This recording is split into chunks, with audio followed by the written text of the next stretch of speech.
fear is not real. The only place that fear can exist is in our thoughts of the future. It is a product of our imagination, causing us to fear things that do not at present and may not ever exist.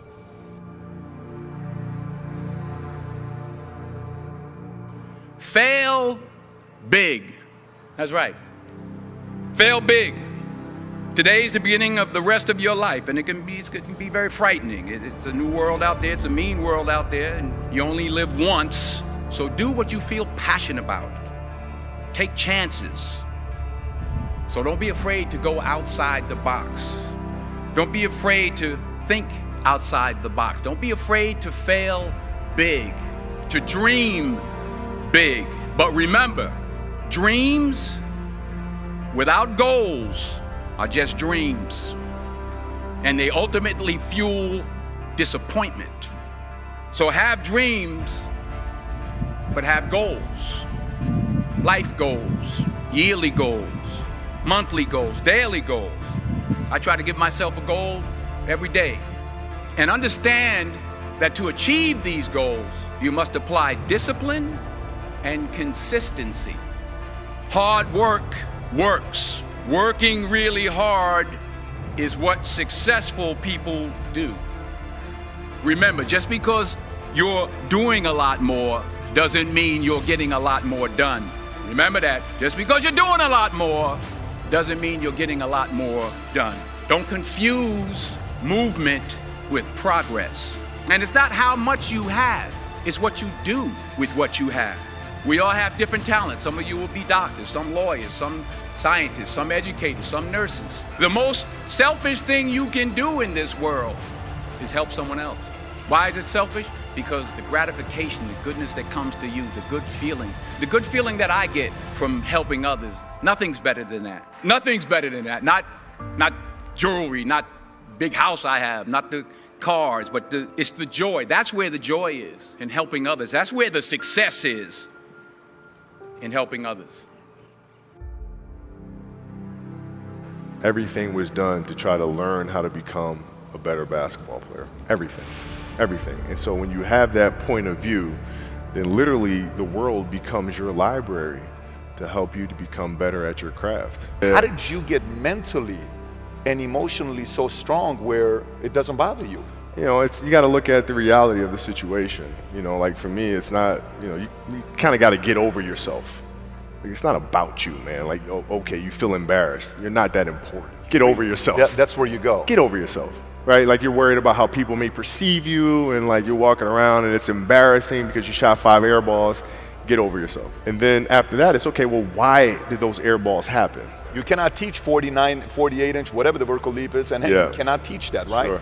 But he said, nobody in his history of coaching had your level of work ethic. What was really your work ethic like, and for how long did you stay disciplined? I mean, every day. I mean, since for 20 years. It was an everyday process, and trying to figure out strengths and weaknesses. For example, jumping ability. Now, my vertical was a 40, wasn't a 46 or a 45.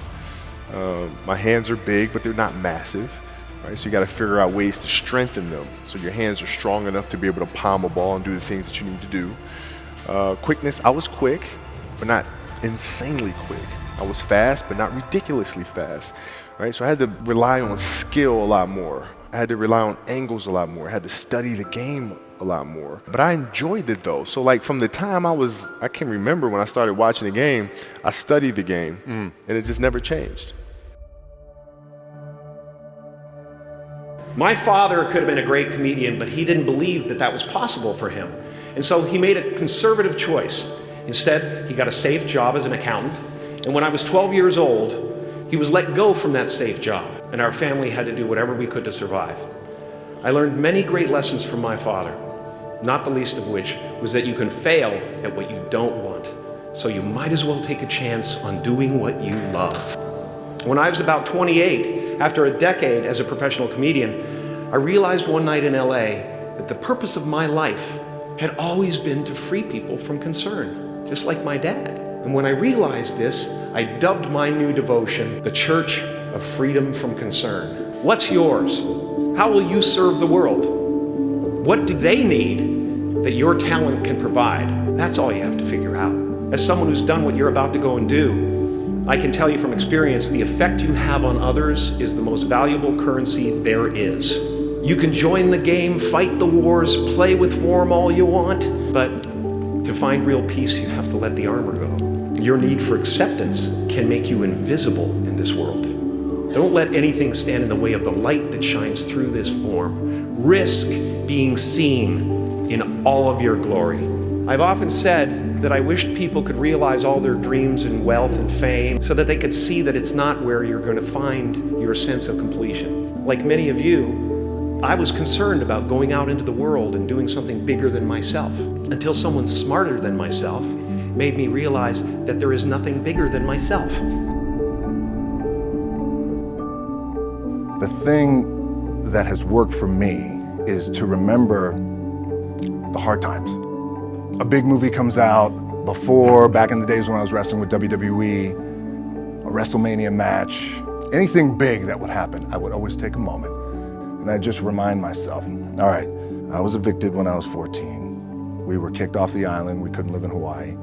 Had no place to live. A lot of shit happened then when I moved to Nashville. I was arrested multiple times by the time I was 16 years old. I gotta remember that.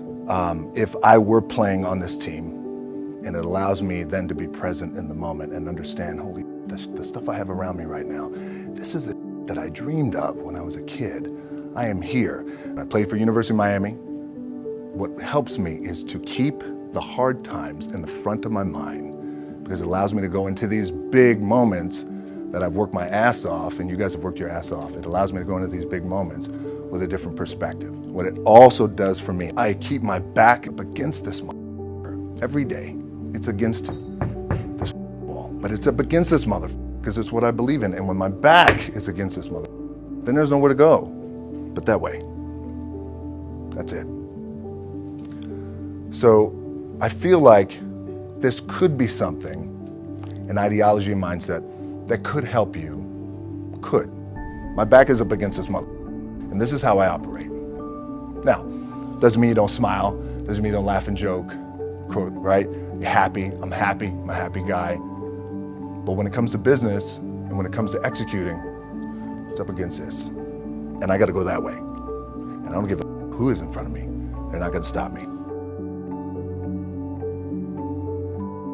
And it was because I had a goal. Everything I ever did, the thing that I heard out of people's mouth was, that's impossible.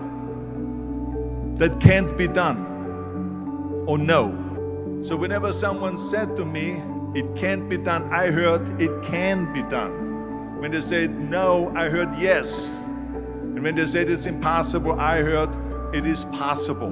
Because I am a strong believer. I'm a strong believer what Nelson Mandela said, that everything is always impossible until someone does it. Well, I'm gonna be the one, I said to myself, I'm gonna do it and I'm gonna show it to them. Maybe it has never been done before. That's perfectly fine with me. But I'm gonna do it.